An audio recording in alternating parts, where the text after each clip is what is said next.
Good morning, respected teacher and classmates. I'm Julia Valencia Fernandez. I'm 27 years old and I live in Suacha, more exactly in Ciudad Verde.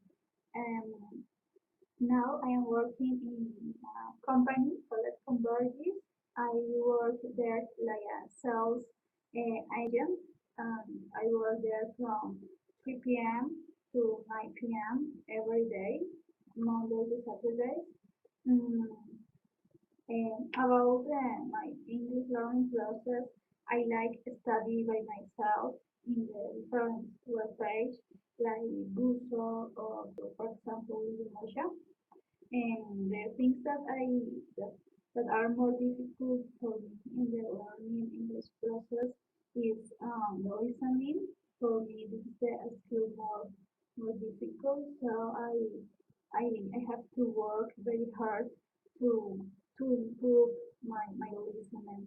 And in the expectations of this course are first of all acquire the strategies to learn more English and practice more, acquire more vocabulary and practice a lot to be a better teacher and a better student too. Continue with the first activity.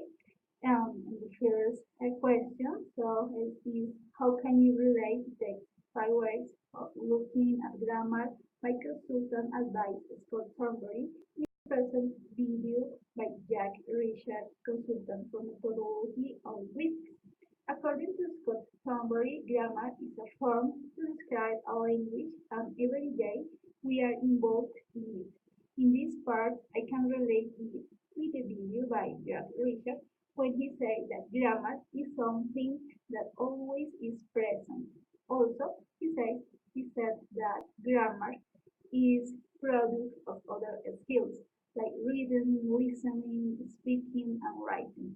Skills that we use every day. For that reason, we are involved in grammar every day.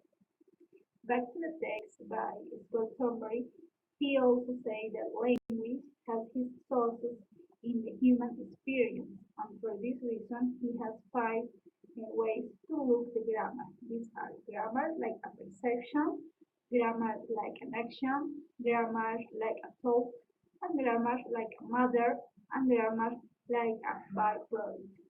In this last definition, I can relate it with the video understanding the grammar like byproduct of listening, speaking, reading, and writing, because it cannot exist without some of these skills, like Mr. Like Mr. Jack Richard said in the video. Uh, Grammar has to be integrated in the skills in order to exist. In the second question, do you agree or disagree with Jack Richard, consultant for methodology and linguistics, in relation to grammar in terms of accuracy, fluency, and complexity?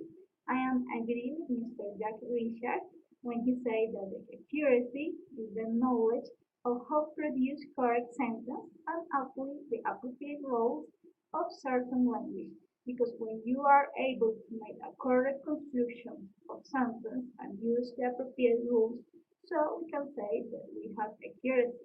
Also, I am agree to when Mr. Richard talked about fluency and say that it means the production of language in real time. Some people can have a good fluency, but I would leave it to accuracy, because in a real context, some people try to communicate using the things that they know, and maybe the other person understands them, but sometimes they don't use correct grammar. About the conception of complexity, I think that, like Mr. Richard, that it is the result of more advanced level of language, and we can reach it when we will be able to understand more complex sentences and produce more complex language. Thank you very much. Goodbye.